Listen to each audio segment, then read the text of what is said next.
Have you ever felt tempted to uproot yourself, right? To leave the place that God has planted you because it feels dry or slow or you feel unseen, right? I know I have. And maybe you've thought, nothing's happening here. Maybe I need to move on. But here's the truth, guys. Growth doesn't happen by moving. It happens by staying. Psalm 92 verses 13 and 14 says, "Those who are planted in the house of the Lord shall flourish in the courts of our God.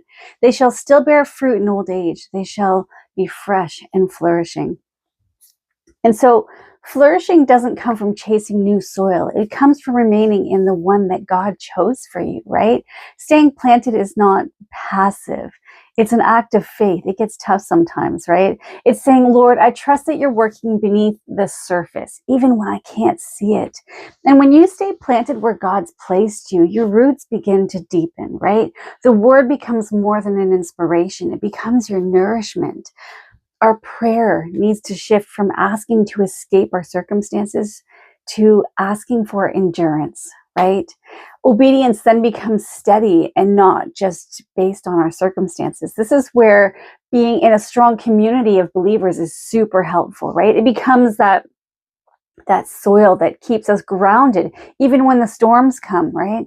Every season of staying where God placed you, even when it's difficult, teaches us something new, right? In the dry seasons, you learn dependence on God. In the waiting seasons, you learn patience, right? In the pruning seasons, you learn surrender. Hopefully you do anyways. And in the fruitful seasons, you learn gratitude, right? We need to be thankful for those fruitful seasons. The enemy loves to whisper, you'd grow faster somewhere else, right? He's really good at whispering lies, isn't he?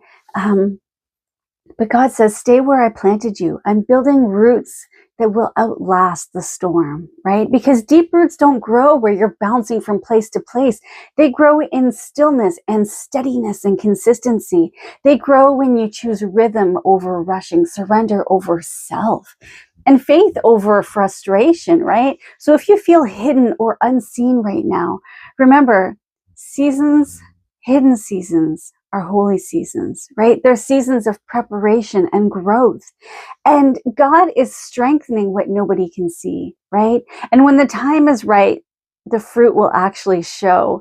And so you don't have to chase growth. You just have to stay planted and trust the process, right? Unless you feel a clear leading from the Holy Spirit that it's time to move ahead or in a different direction, right?